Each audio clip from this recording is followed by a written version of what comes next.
effective dates that were either pending the Supreme Court's decision in Wayfair, so in June 2018, or they chose effective dates shortly thereafter.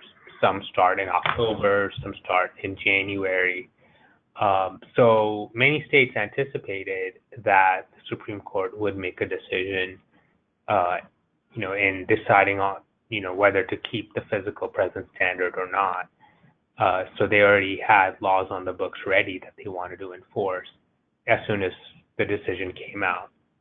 And in line with Amar's comment, is states right now are coming out, almost daily, in different states with clarifications on their current position. So again, this is part of the reason that you would want to work with a tax advisor in analyzing your situation. Next slide, please.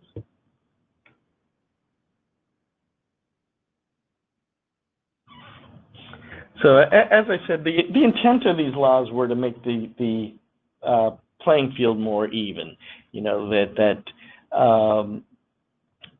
That the internet companies were getting an advantage over brick and mortar, and the states were losing money. So these laws do make the playing field a bit more even. As I mentioned, each business should examine their own situation. So smaller companies, the law is designed so they're not burdened with additional with excessive filing requirements. So that a small company that only has, let's say, $100,000 nationwide would only have the physical presence type of requirement, whereas the target is the larger companies, and again, trying to be fair to both the smaller companies and the in-state brick and mortar. Just as an example from the AEE side, on October 1st, we anticipate adding 4 new states for sales tax. Those would be Indiana, Maine, Kentucky, and Wyoming. On January 1st, we are looking to add Iowa and Louisiana, but also in that January 1st timeframe, there are several others that we are currently analyzing whether we do have a requirement to collect. So that list will be growing as we get closer to that date. In addition to that, so the list that we show, the list of the states that was shown was as of the date of the announcement of the court decision.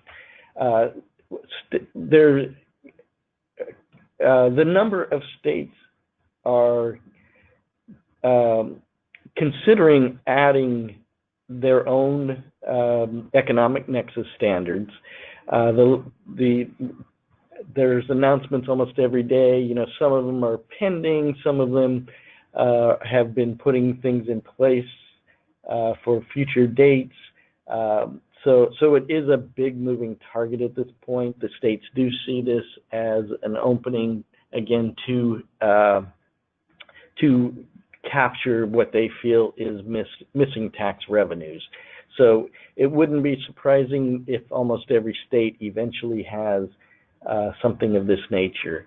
One of the funny things was one state, I think it was New Hampshire, which has no sales tax, kind of came out and said that they were against the decision because it put their retailers at a disadvantage since they were domiciled in a state that had no sales tax. They didn't feel it was fair that they would now be required to collect other states' taxes. Next slide, please.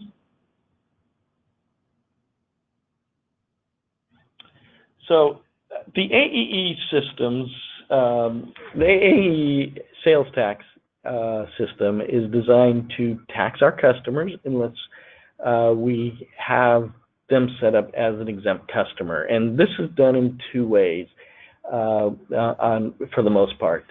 The first way would be our customer issuing a resale certificate. And with a resale certificate, our customer is basically saying, they're providing us a form saying that they're registered in a given state and that they will be selling to an end user, that they are not the end user, that they're going to take what they're buying from us and reselling it to another party. In several states, there are also solar equipment exemptions. And most of these states, even though they have a solar exemption, they require a certificate to be issued from the customer to AEE. So again, we would be taxing the customer until the customer provides us the exemption certificate. There's a few states that they do have state-level tax exemptions for solar equipment, but they do not necessarily exempt it at all levels of the sales tax.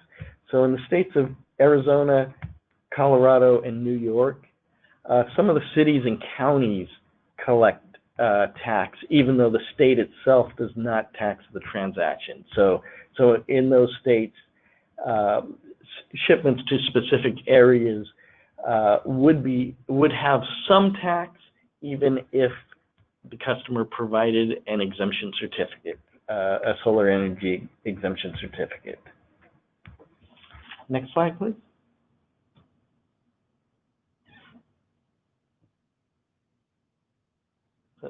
So as I mentioned, our system is required, it will tax a transaction unless we do get an exemption certificate for the specific customer in the specific ship to state. Each state states generally have their own form. The good news is on the resale side, there is a multi-state certificate that can be filled out for several different states. I believe the number is over 30 that we could take a multi-state certificate and handle several states all at once as far as the resale exemption. Next slide, please. So this slide just gets into what happens if you don't abide by the tax laws. So when I deal with customers, one of the things that I always keep in mind is that just because the customer is there today does not necessarily mean they'll be there tomorrow. So we have to take care of everything proactively. Some of the people I've worked with in the past said, well, this is a big company, that we're dealing with. They're going to be around. But even with the big companies, you get involved with acquisitions and so forth. So for one thing, we can never anticipate the customer base being there at some future date to address our tax issues. So all these tax issues have to be addressed up front. And what happens if they're not addressed up front? The seller could end up with paying uncollected taxes. And these uncollected taxes may even be taxes that legitimately weren't even due to begin with. It's a very documented driven tax. And unless you have the right document to present to the state's going to say that the transaction's taxable. And like I said, there could be taxes on transactions that had the appropriate steps been taken up front would not have been taxable in the first place. The other thing that happens when in dealing with like a tax audit is a lot of it's done on a sample basis, and the results are extrapolated. So you may not even be able to figure out which where the entire amount of tax they assessed came from. So like back billing wouldn't even be a possibility. So again, not abiding by the tax law could result in the seller being responsible for uncollected taxes. The other thing that could happen is being assessed penalties and interest. And when the company does not file their taxes, it opens up a longer statute of limitations, and it also opens up a company to much greater penalties. There's additional penalties on top of the standard audit penalties. So just failure to file. So all these things add up in the cost of not collecting, not abiding by the tax law as you should. And even the audit process itself for sales tax is a very time-consuming process. Next slide. So this AEE does have a website where the tax forms are available for all the states that we are currently registered in. And I believe it's also been updated for the 4 states that I mentioned that we're going to start collecting on October 1st. It does take a few days for the certificate to be entered into our Oracle system. And once that happens, the system is designed not to tax. If there's any issues, just let us know. But we believe that the system should work, and we could look into your situation if it's not working. And also it says, so you should also let your sales rep know if you've got a rush order that's pending and you want the certificate expedited through the process. Yeah, another thing I wanted to add was that we understand that most of AE Solar's customers will be purchasing AE Solar products for resale. It's typically unlikely for a customer to use solar energy equipment that they buy from AE Solar for their own use.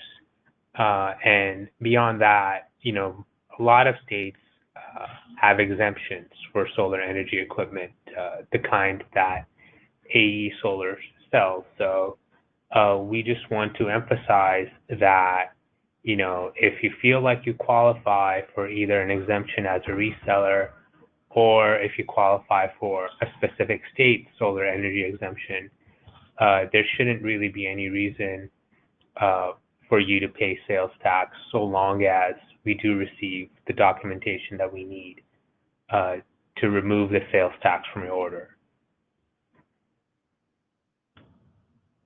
Next slide, please. That's it. No, that's just questions. Do we have any questions, Caitlin? Yeah, let me take a look here. Just a quick reminder, I also quickly want to thank you, Michael and Almer, for that great presentation. A lot of great useful information on there. So if you do have a question, go ahead and submit that through the question pane located on your control panel, and we will try to answer as many questions as possible. You can always exit the webinar at any time during or following the question and answer session. There will be a survey that will pop up in a new window once the webinar ends. You can go ahead and give us your feedback on the survey. I'll send you over the presentation. So let me just take a quick look here and see in regards to questions. It does not look like we have any as of yet. Okay.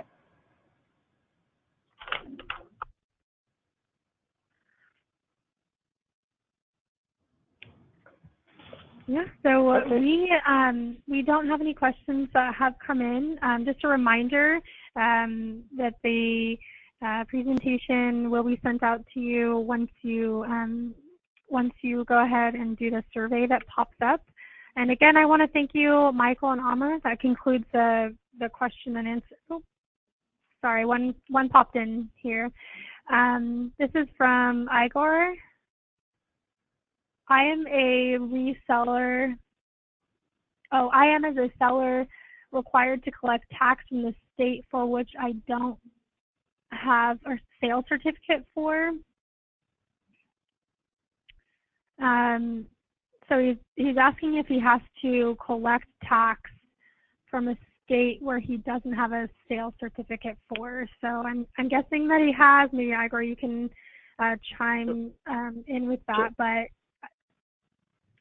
So as far as, so I'm assuming he does not have a physical presence in that state, that he's shipping into the state. And he would have to look at that state's, how that state is addressing economic nexus. And it's all going to be fact-driven, you know. How much sales does he do into that state? And whether he crosses the threshold. And I think I skipped one point earlier. You know, for smaller companies, this ruling will have very little effect. You know, but again, it's after more of the bigger transactions, bigger sellers. So if his sales count and his sales dollars into that state are below the threshold, and he does not have a physical presence, he probably does not have to collect tax in that state. But again, he should run those facts by his tax advisor. And I popped those thresholds up there quickly. If you want to take a look at those again as well, Igor.